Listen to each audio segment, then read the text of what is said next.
ఆ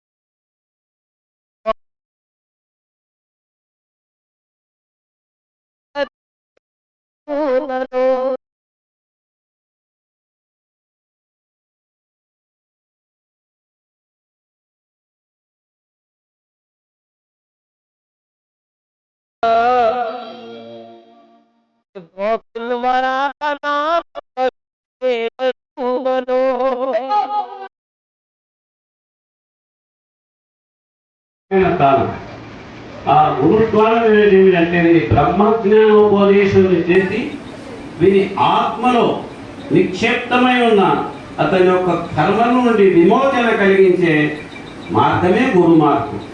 కాబట్టి మనం గురు మార్గాన్ని మనస వాచ కర్మ త్రికరణ శుద్ధితో మనసు ఒప్పుకొని ఒప్పుకోకపోని, మనసుకు నచ్చని నచ్చకపోని మనం గురు ఆజ్ఞను పాటించాలి. అట్లా పాటించకపోతే మనం కృతార్థులం కాలే, మనం యొక్క గమ్యాన్ని చేరాలి. ఆ గమ్యాన్ని చేరాలంటే మనం గురువు ఏం నేర్పిస్తాడు? మంచి పనులు చేయి అయ్యేని తిరిగి వస్తాయి.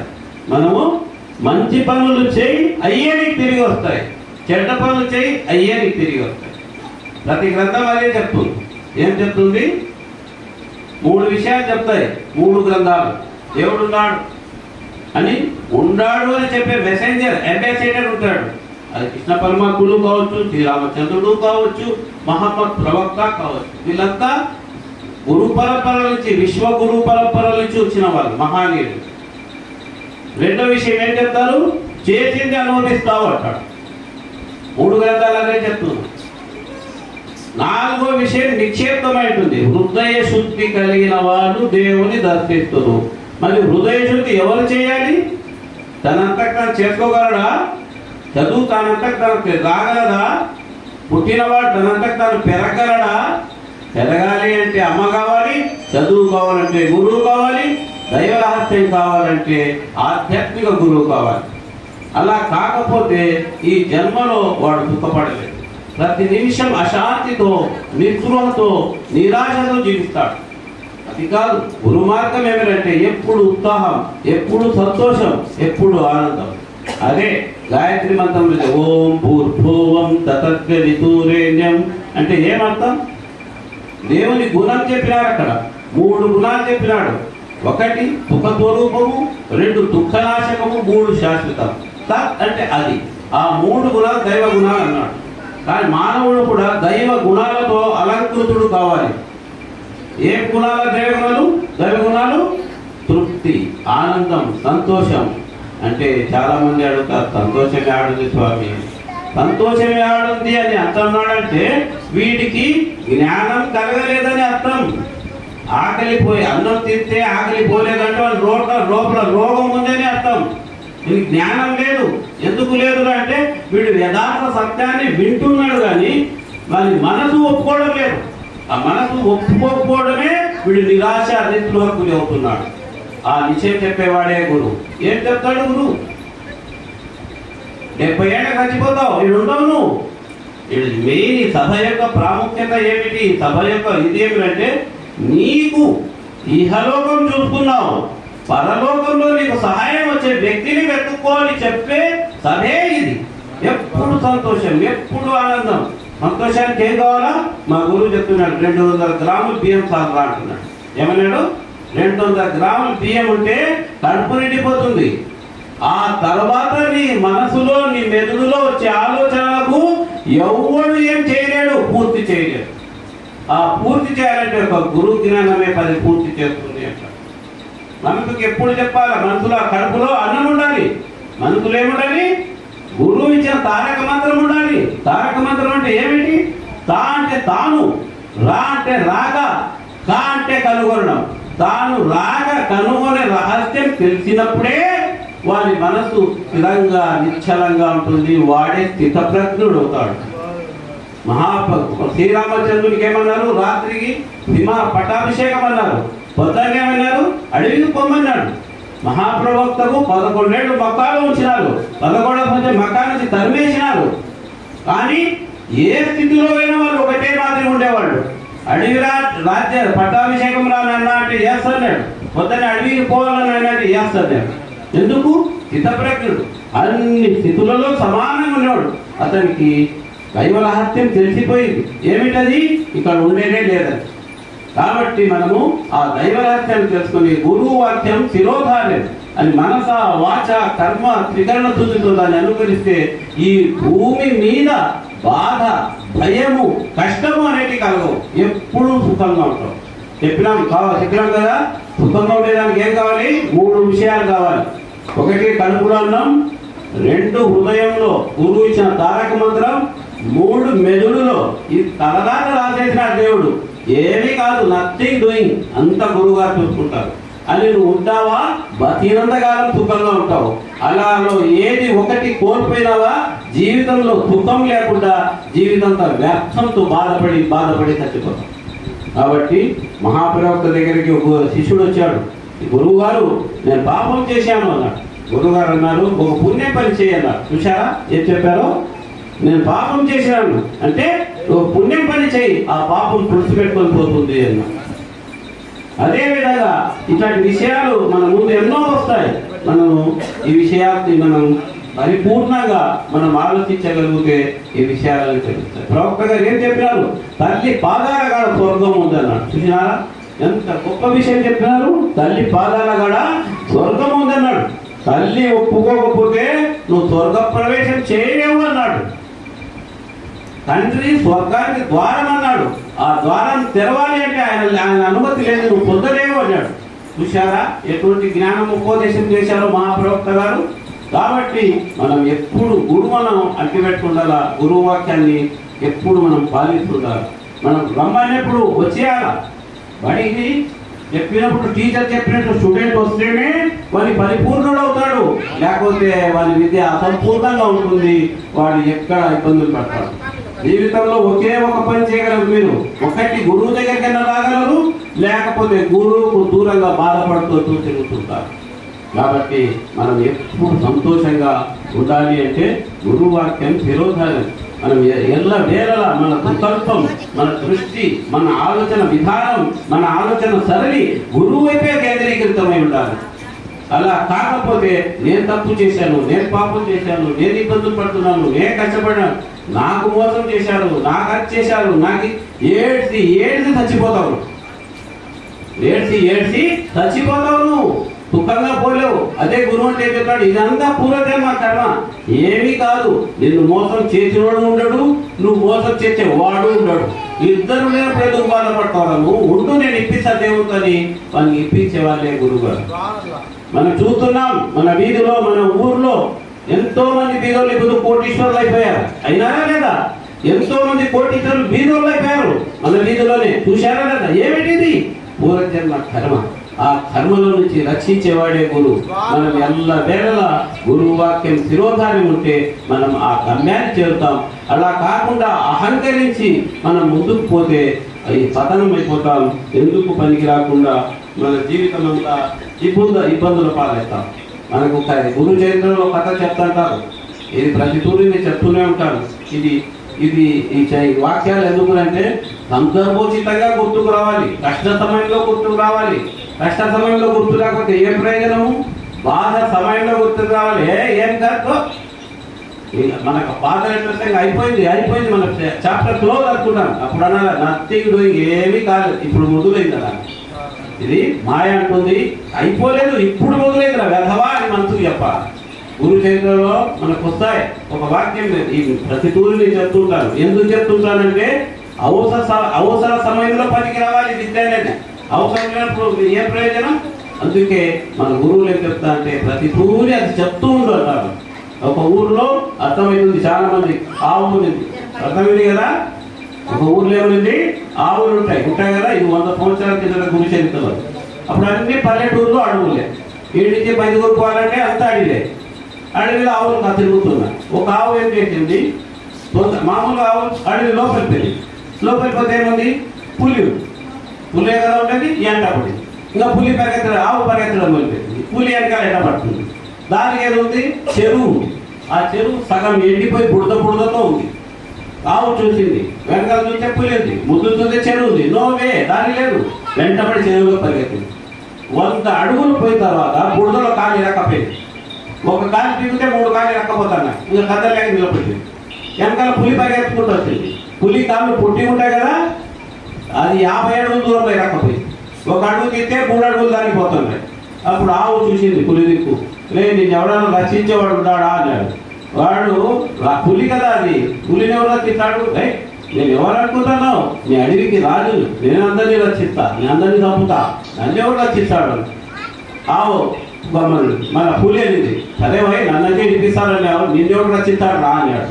చూడు రోజు చెప్పండి. ఆవు ఏమన్నది, రోజు చెప్తూ వెయిట్ అండ్ సీ, రోజు చెప్పు చూడు. రోజు చూస్తే ఏమైంది, ఆ ఆవును కాచేవాడు మనం పాలిస్తుంది కదా ఆవు, పులి అనేస్తుంది తినేస్తారు. ఆవు ఏం చేస్తుంది, పాలిస్తారు. ఏ విధంగా మనం దాన ధర్మాలు చేస్తుంటామో ఆ దాన ధర్మాలే మనల్ని రక్షిస్తాయి.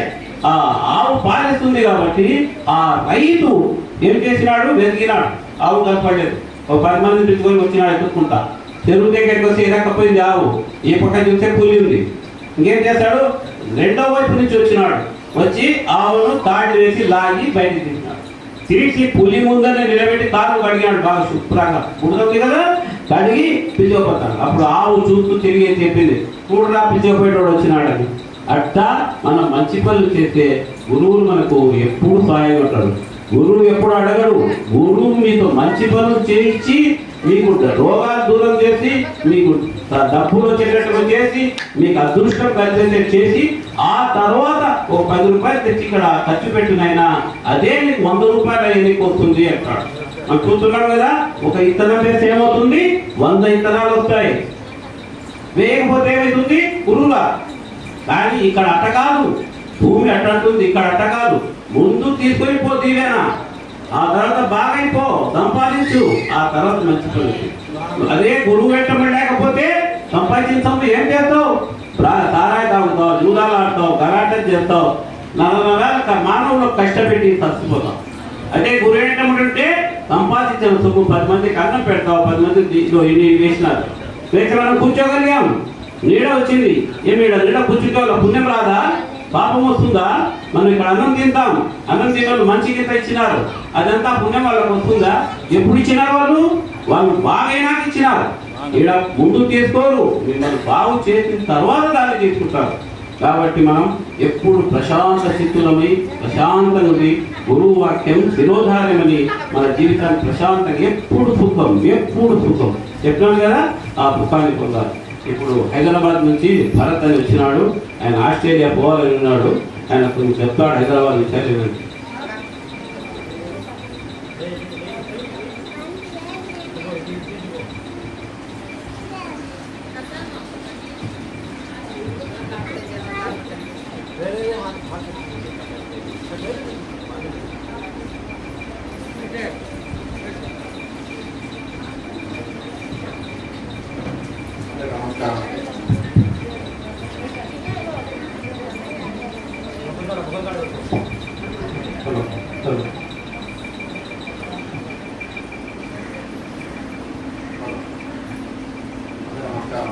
నేను హైదరాబాద్లో గురువు శిష్యుడు పద్మ అనే కూతురు పెట్టింది నేను. సో పద్మ కూతురు నాతోటే యూఎస్కి ట్రై చేసింది. ఇద్దరం కలిసి ప్రయత్నించాము, కానీ తను వెళ్ళి నేను వెళ్ళలేకపోయాను. తర్వాత బాబాయ్ కలిసాను. బాబాయ్ చెప్పాడు పూజ కర్మ అని. సో ఆ కర్మ తొలగించడం కోసం నేను ఈరోజు అమావాస్య రోజు నిద్ర వేద్దామని చెప్పి ఆశ్రమంకి వచ్చాను. అలాగే ఇంకా విచిత్రం ఏంటంటే నాకే మార్కులు ఎక్కువ ఉంటాయి సుష్మా కంటే, కానీ తను వెళ్ళింది కానీ నేను వెళ్ళలేకపోయాను. సో అంతా కర్మానికి తర్వాత తెలిసింది.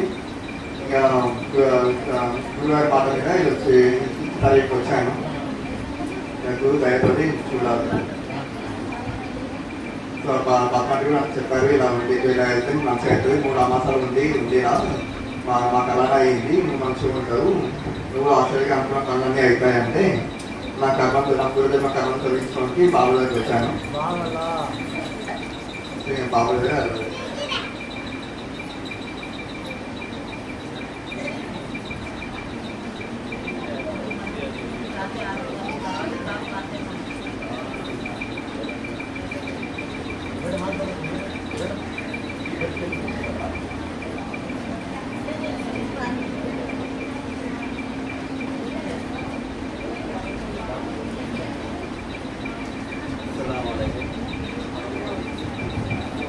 అస్సలాము అలైకుం వరహమతుల్లాహి వబరకాతుహు. నా పేరు హబీబ్, కడప మాది. నేను ఇక్కడికి ఎటువంటి పరిస్థితులు వచ్చానంటే చాలా ఇబ్బందికరమైన పరిస్థితుల్లో వచ్చాను. నా భార్యకి ఆరోగ్య పద్ధతి బాగలేక విషయంలో వచ్చాను. ఇక్కడికి గురుగారి దగ్గరికి వచ్చాను. ఇక్కడికి వచ్చిన తర్వాత మా భార్య గారి పరిస్థితి గురువుగారి దయ వల్ల ఇప్పుడు చాలా మటుకు బాగుంది. చాలా మటుకు నేను ఇల్లు వదిలి పనులు వదులుకొని ఇక్కడ తిరిగి చాలా డబ్బులు ఖర్చు పెట్టుకున్నాను. ఉండే ఇల్లు కూడా ఖాళీ చేసి వెళ్ళిపోయే పరిస్థితి వచ్చింది. అది 1 సంవత్సరం పాటు అక్కడ వేరే వాళ్ళ ఇళ్ళలో ఉండి గడిపాను. ఆఖరికి ఒక అక్క మా గురువుగారి దగ్గరికి వెళ్ళు, మీ భార్య బాగుంటుంది, ఆరోగ్యం బాగుంటుందంటే ఇక్కడికి వచ్చాను. మా గురువుగారి దయ వల్ల ఇప్పుడు నేను 2 రూపాయలు సంపాదించుకుంటున్నాను. నా సొంత ఇంట్లో ఉన్నాను. నా పిల్లలు స్కూల్కి వెళ్తున్నారు. అంతా మా గురువుగారి దయ, మా గురువుగారి దీవెనలతో నేను ఈరోజు ఇలా ఉన్నాను. మా గురువుగారికి నేను ఎప్పుడు రుణపడి ఉంటాను. నా చర్మం వచ్చి ఆయన పాదాల కింద పట్టుకున్న ఆయన రుణం నేను తీర్చుకోలేను. అటువంటి మా గురువు దయ. అస్సలాము అలైకుం.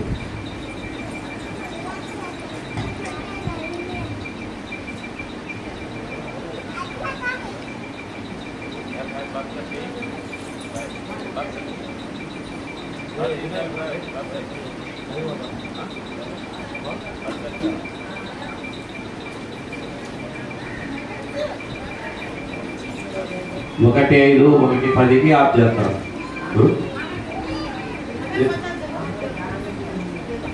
ఇప్పుడు ఒక గురువు చరిత్రను విన్నాం. గురువు చరిత్రలు అంటే గురువు యొక్క ప్రాముఖ్యత, గురువు అంటే ఏమిటి అనేది మనకు అర్థమవుతుంది. గురువు అంటే దేవుడు నియమించిన కలెక్టర్. ఏ విధంగా ప్రభుత్వం ఒక వ్యవస్థ పనిచేసేదానికి కొంతమంది ఏ విధంగా నియమిస్తుందో ఆ విధంగా దేవుడు నియమించిన కలెక్టర్లే గురువులు. కాబట్టి గురువులు ఎలా ఉంటారు? గురువులకు ఏం చెప్తాడు దేవుడు? పంచభూతాలు గురువు స్వాధీనం చేస్తాడు. అయితే గురువు వచ్చిన శిష్యుల తలరాతను చూసి సహనం వహించమని చెప్తాడు. మంచి పనులు చేసుకోమని చెప్తాడు. నీ కర్మను తొలగిస్తాడు. నీ కర్మ గురించి చెప్పడు. ఎందుకంటే అది దైవ రహస్యం. ఒక మానవుని కర్మ ఒకడు తెలియజేసేదానికి లేదు. ఆ చెప్పకుండా ఉండేదానికే గురువు అంటారు. చెప్పకుండానే వారి కర్మలు, వారి దోషాలు ప్రార్థనల ద్వారా, మంచి పనుల ద్వారా దూరం చేసేవాడే గురువును ప్రేమిస్తే ఏమవుతుంది, గురువుతో శత్రుత్వం ఏమైతే ఏమవుతుంది అని మన చరిత్ర మనకు చెప్తూనే ఉంటుంది. అటువంటి చరిత్రలో ఢిల్లీకి చెందిన నిజాముద్దీన్ సర్కార్ అనే ఒక గురువు గారు ఉన్నారు. 500 సంవత్సరాల కిందట ఆయన ఢిల్లీకి వచ్చినాడు. ఆయన గురువుగా దేవుడు అతన్ని ఆడికి పంపించాడు. నువ్వు అక్కడికి పో, ఆ రాజు దుష్కార్యాలు చేస్తున్నాడు, ప్రజలను బాధిస్తున్నాడు, నువ్వు వెళ్ళు, అక్కడ వారికి బుద్ధి చెప్పు, వినకపోతే వాడిని శిక్షించు అని పంపిస్తాడు. అప్పుడు నిజాముద్దీన్ గారు ఢిల్లీకి వస్తారు. మనకు కన్యాకుమారి నుంచి కాశ్మీర్ వరకు ఎక్స్ప్రెస్ వస్తుంది వయా కడపపై నుంచి. దాని పేరు హజరత్ నిజాముద్దీన్. ఆ ఎక్స్ప్రెస్ పేరు. ఢిల్లీలో ఒక రైల్వే స్టేషన్ ఉంది, హజరత్ నిజాముద్దీన్ రైల్వే స్టేషన్. ఏమి ఆయన ఢిల్లీకి వస్తాడు. ఢిల్లీకి వచ్చి ఆయన తన శిష్య బృందంతో ఒక తాట కూర్చొని ఉంటాడు. కూర్చొని ఉంటే ఆయన శిష్యులందరూ, ఆయన చేస్తారు కదా, శిష్యులందరూ వచ్చి అక్కడ భోజనాలు పెట్టిస్తుంటారు ఫ్రీగా. ఇప్పుడు ఇక్కడ పెట్టిస్తున్నారు కదా, అట్లా ఆయన ఆశ్రమంలో కూడా భోజనాలు పెట్టిస్తాంట. పెట్టిస్తుంటే ఆ గురువు అంటే సరిపోయిన వాళ్ళు ఉంటారు కదా. మనిషికి 3 రకాల మనుషులు ఉంటారు. ఒకటి శత్రువు ఉంటాడు, ఒకడు మిత్రుడు ఉంటాడు, ఒకడు శత్రువు మిత్రుడు కాకుండా విమర్శిస్తుంటాడు. అట్లా కూడా ఉంటాడు. ప్రతి వానికి ఉంటారు వాళ్ళు, గురువులకే కాదు ప్రతి వానికి ఉంటారు. ఆ విధంగా ఆ రాజుకు వీళ్ళు గురువు గారి నుంచి చాడీ చెప్పడం మొదలుపెట్టారు. గురువుగారు రాజు పేరు దయాదుద్దీన్ రాజా. ఆడు నిజాముద్దీన్ గురువు గారు అందరికి భోజనాలు పెట్టిస్తున్నాడు. భోజనాలు పెట్టిస్తున్నారు. మన మనుషులంతా పోయి అడ్డం పెడుతున్నారు. నువ్వు రాజు పోయి ఫ్రీ భోజనాలు పెట్టేయడం లేదు. ఆయన ఓ సన్నాసి భోజనాలు పెట్టిస్తున్నాడు. ఇట్లయితే మన ప్రజానికం ఇబ్బంది కలుగుతుంది అన్నాడు. మనం ఇక్కడ పెట్టేది ఏం లేదు. మనదేముంది ఇక్కడ ఊరికే కూర్చున్నాం. ఎవడు బాగా అయితే వాడు తెచ్చి వేస్తున్నాడు, బాగా కాయనోడు తిరిగిపోతాడు. అంతే కదా. ఆడ అంతే తెచ్చి వేస్తానా తింటానా. ఇక రాజు ఏం చేసినట్టు తెలుసా, ఓహో అలాగా నా సింహాసనానికి ముప్పు వస్తుందా అంటే తప్పకుండా వస్తుంది, జనమంతా పక్క చేస్తున్నారు అంటే రాజు ఏం చేశాడు, ఈ రోజు నుంచి ఢిల్లీలో ఎవరైనా సరే హజరత్ నిజాముద్దీన్ గారికి ఒక బియ్యం గింజ అమ్మకూడదు, సహాయం చేయకూడదు. చేసినారా వాని ఆస్తి జప్తు చేసుకుంటా, దేశ బహిష్కారం చేస్తారన్నారు. ఇంకా భయపడి ఎవరు అమ్మడం మానేశారు. ఉండేటి అయిపోయినాయి. గురుగారు అయిపోయినాయి. మార్కెట్లో పోతే వాళ్ళ గూఢాచారి వస్తాడు వెనకంబడి, రాజు సైనికుడు. వీళ్ళ శిష్యులు బయటకు వచ్చినారంటే వాడు వస్తాడు వెనకంబడి. వాళ్ళని చూస్తారు వాళ్ళు అమ్మరు. మనకు ఈ ఢిల్లీలో ఒక్కడు ఒక గింజ అమ్మేటోడు లేడు. ఎందుకంటే రాజభటుడు ఎంత ఉంటాడు, వాడు అమ్ముతే మనం వాడిని అంగడికి తీసేస్తారు. కాబట్టి మనకి ఇబ్బందిగా ఉంది, ఇక్కడ వద్దు. మన వేరే దేశపు రాజులు పిలుస్తున్నారు, గురుగారు మీరు వచ్చి మా రాజ్యంలో కాళ్ళు మోపండి అని అంటున్నారు. పోదాం ఊపాలు పోదాం పండి, ఈ ఢిల్లీ వద్దు అన్నాడు. గురుగారు ఏమన్నారు, లేదురా పోయేది లేదు అన్నాడు. మరి ఎట్లా అన్నాడు. బియ్యం ఎట్లా, నూనె ఎట్లా, ఇబ్బంది ఉంది అన్నాడు. సరే అలాగా అయితే యమునా నది వదులుకోండిరా అన్నాడు. ఢిల్లీలో ఏముంది, యమునా నది ఉంది. గురువు వాక్యం శిరోధారం. అదే మన శిష్యులు అయితే యమునా నది కొరకు బియ్యం లేదంటే యమునా నది పోమంటే పెట్టాను అంటారు కదా. వాళ్ళు అటలే గురువు వాక్యం శిరోధార్యం అని వెళ్ళిపోయినారు. పోతే వాళ్ళు వెనకబడి సైనికులు పోతున్నారు, ఏం చేస్తారో చూడాలి. నా యమునా నది వెళ్ళిపోయినారు. పోతానే తీసుకుపోయిన సంచులు చెప్పినారు గురుగారు, సంచులు బేరాలు, ఇప్పుడు ఎట్లా చెక్క బేరాలు ఉంటాయి నూనె పట్టేదని, ఆ డబ్బాలు ఇది తీసుకొని రాలేదు. సంచులు అది మోసుకొని పోతున్నారు. ఏదే తిక్క పట్టింది వీళ్ళకు, నది వరకు పోతున్నారు, ఇది మోసుకొని అనుకుంటారు. ఆవిడ పోతానే సంచులు నింపుతున్నారు. వాళ్ళు ఏం నింపుతున్నారు, ఇసుకే నింపుతున్నారు. ఆడిపోయి డబ్బాలకు నీళ్లు పడుతున్నాడు. వీళ్ళు చూసి సైనికులు ఇలా పిచ్చి పట్టిందిరా, ఎందుకంటే ఎవరు అమ్మేటోడు లేడు, ఇసుకే ముంచుకొని వీళ్ళు పడికి వాళ్ళు నీళ్లు ముంచుకుంటారు అని నవ్వుకుని అయినా మనం కూడా జాగ్రత్తగా ఎంత పోయినారు. పోయి ఆశ్రమంలోకి పోతానే కింద వేసి ఏమవుతుంది, ఇసుక బియ్యం అయిపోతున్నాయి, ఇసుక కంది బ్యాన్లు అయిపోతున్నాయి, ఇసుక చక్కెర అయిపోతుంది, ఇసుక గోధుమలు అయిపోతున్నాయి, నీళ్లు నూనె అయిపోతుంది. ఎందుకు అంటే ఈ పంచభూతాలు దేవుని ఆధీనంలో ఉంటాయి. మనం తినేది మట్టే, మనం ఏం తింటున్నాం, మట్టి తింటున్నాం. అది రూపాంతరం చెందుతుంది. ఒక గింజ భూమిలో పెడితే 100 గింజలు ఎట్టవుతాయి, ఆ మట్టే కదా. అది మనము మన ఫ్యాక్టరీలో 1 కిలో ప్లాస్టిక్ వేసినామనుకో 1 కిలోమైనే ప్లాస్టిక్ గిన్నెలు వస్తాయి. లేదా ఇంకొక 10% లెస్ అవుతుంది, ఎందుకంటే హీట్కు 100 రావడం కూడా కష్టమే.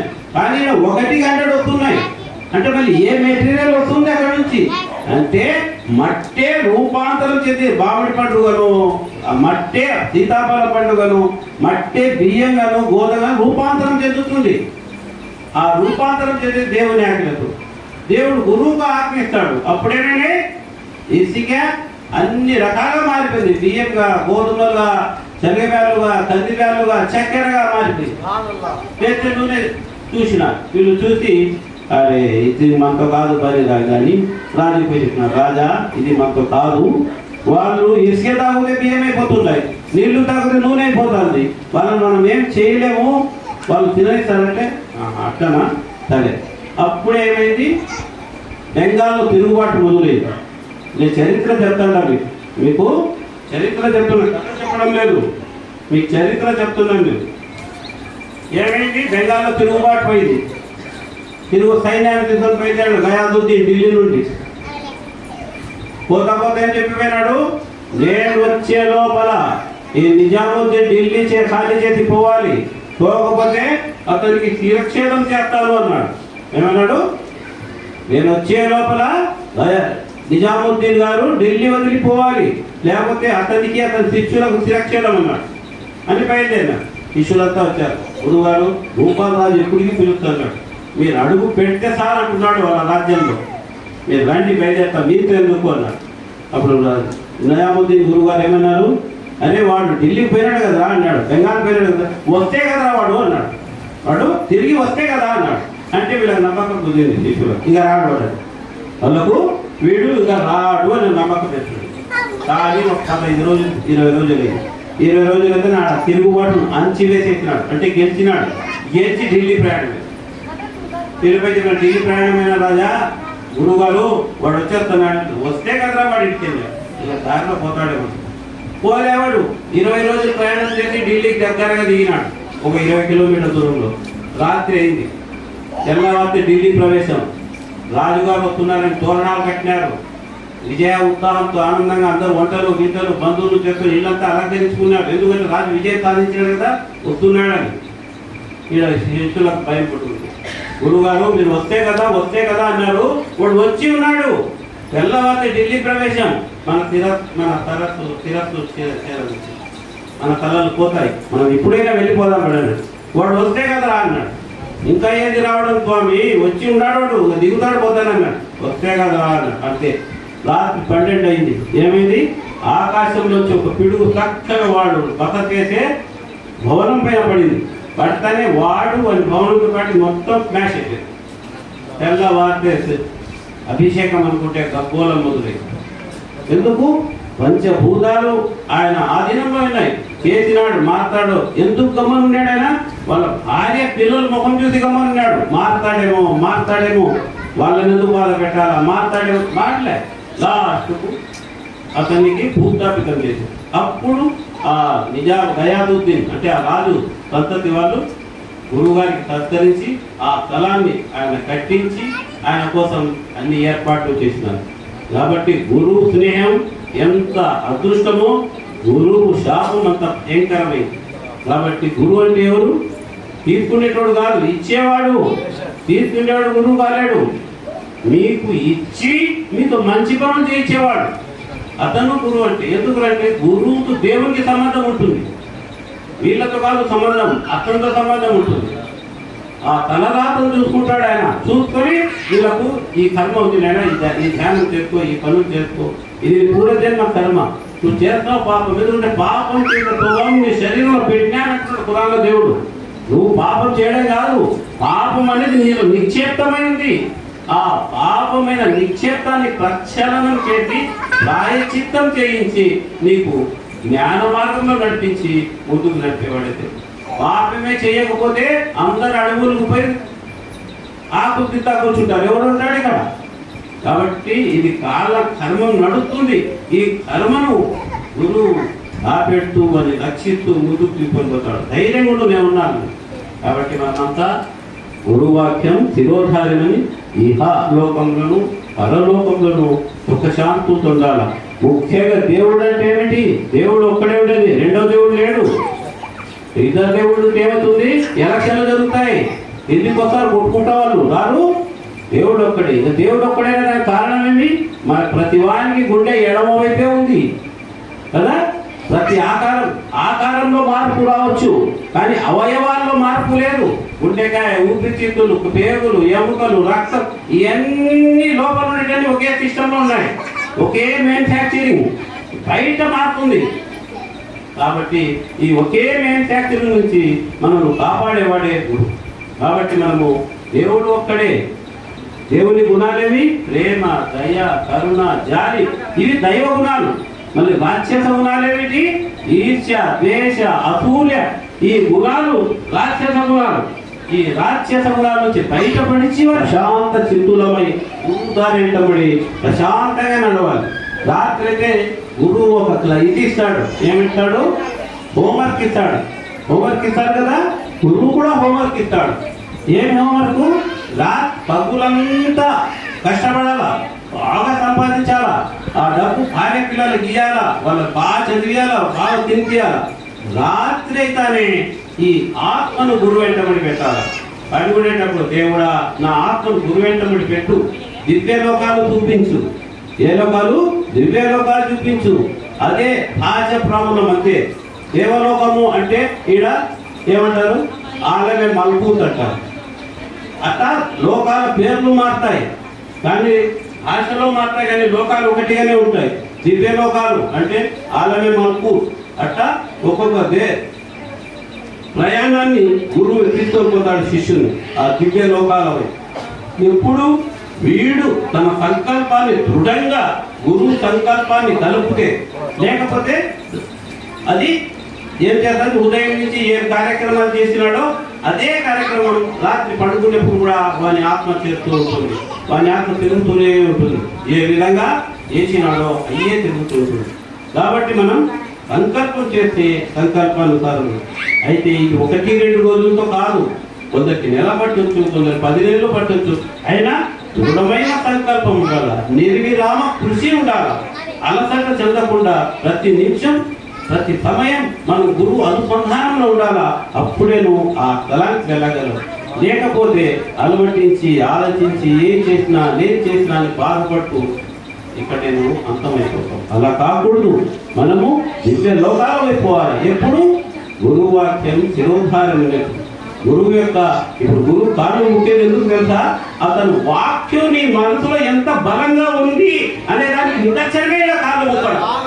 లేకపోతే గౌరవం ఏముంది? ఎస్ఐ చూస్తేనే భయపడతావు. ఎందుకు? తంతాడని కదా, వాని భయం నీళ్ళు అంత ఉంది. ఇది కూడా అంతే. గురువును పాదపూర్తింటే ఆయన వాక్యం మీద నీకు ఎంత బరువు ఉంది, ఆయన వాక్యం మీద నీకు ఎంత పాలన ఉంది అనే నిదర్శనమే ఇక్కడ చూపించేది. కాబట్టి మనం నిదర్శనంగా గురువుల చరిత్ర చదివితే మనకి ఎన్ని అర్థమవుతాయి. మళ్ళా రాత్రి సత్సంగం ఉంటుంది. అవి పాడడం ఆకలి పిల్లలకు పోయినట్టు అర్థం.